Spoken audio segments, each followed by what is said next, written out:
নমস্কার বন্ধুরা, আপনাদেরকে সাথে নিয়ে আজ সকাল সকাল আরও একটা ব্লগ শুরু করছি।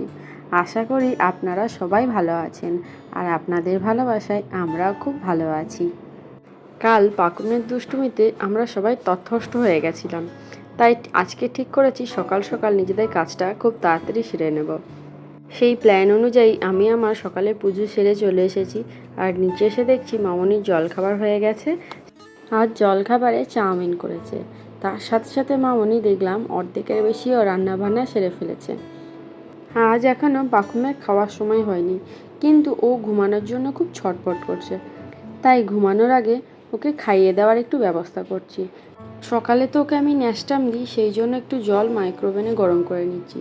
অনেক সময় এরকমও হয় পাকুম এত কান্নাকাটি করে যে গ্যাসে জল ফুটিয়ে নেব সেইটুকু সময়ও ও দেয় না, তখন এই মাইক্রোওভেনটাই আমার একমাত্র ভরসা হয়ে দাঁড়ায়। আর যেহেতু আমি অনেকটা সকালে উঠেছি, আমি ওটার সাথে সাথে ও ঘুম থেকে উঠে পড়েছে। ওকে ঘুম পাড়ানোর আগে যদি একটু খাইয়ে দেওয়া যায় তাহলে বেশ কিছুক্ষণও ঘুমায়, কিন্তু আজ ওর চোখে এত ঘুম, তারপরেও ঠিকঠাক করে ঘুমাচ্ছিল না। ওকে ঘুম পাড়াতে আমার প্রায় টাইম লাগলো আধ ঘন্টা, কিন্তু যেই শুয়ে দিলাম আবার উঠে পড়লো। তারপর আবার ঘুম পাড়ানোর প্রচেষ্টা, অবশেষে আমি সফল হয়ে ওকে ঘুম পাড়িয়ে ওপরে এলাম। এবার নিজের একটু চুলটা আঁচড়ে নেওয়ার, আসলে ওকে নিয়ে এত হিমশিম খাচ্ছি আর নিজের যত্ন নেওয়ার সময়ও হয় না। শুধু যত্ন কেন, এখন তো ঠিকঠাকভাবে রেস্ট নেওয়ারও সময় পাই না। পাকুমকে ওর দাদুর কাছেই দিয়ে দিয়েছি, এখন আমরা খেতে বসবো। আজকের মেনুতে ছিল মাছ, মাছের টক, এঁচোড়, ডাল আর চাটনি। আজকেও পাকুমের জন্য একটা ডাব এনেছে।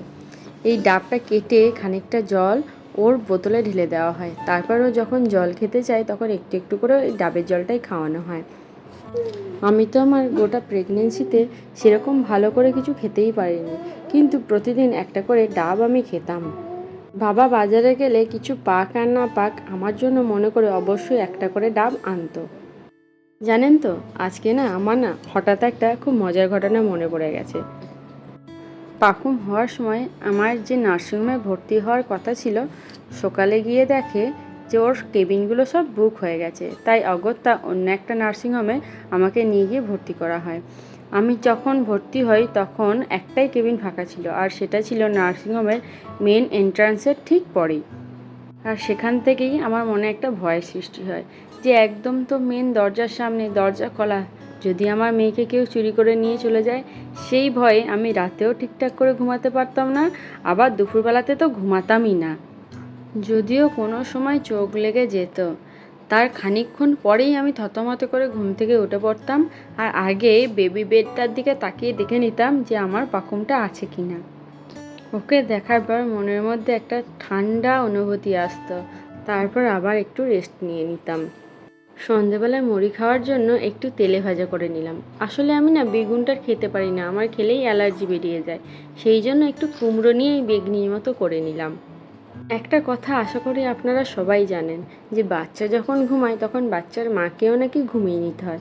আমাদের বাড়িতে অবশ্য উল্টো, বাচ্চা ঘুমানোর সাথে সাথে বাচ্চার চারপিও দাদা দিদিরা সেই সুযোগে একটু করে ঘুমিয়ে নেয়। পাকুমকে ঘুম পাড়ানোর পর দেখলাম বাবা বেশ কিছুটা মাসকাবারি মাল নিয়ে এসেছে, মানে ওই মুদিখানার জিনিস আর কি। তাই সেগুলো আমি ভাবলাম যে বসেই যখন আছি একটু গুছিয়ে নিই। পাকুম উঠে পড়লে তো আর সেটা করা হয় না, আবার ওর যা ঘুম হয়েছে এখন 10 মিনিট পর পরই জেগে উঠে পড়ে। সেই সুযোগেই আর কি নিজের খুচখাচ কাজগুলো একটু সেরে নিচ্ছি।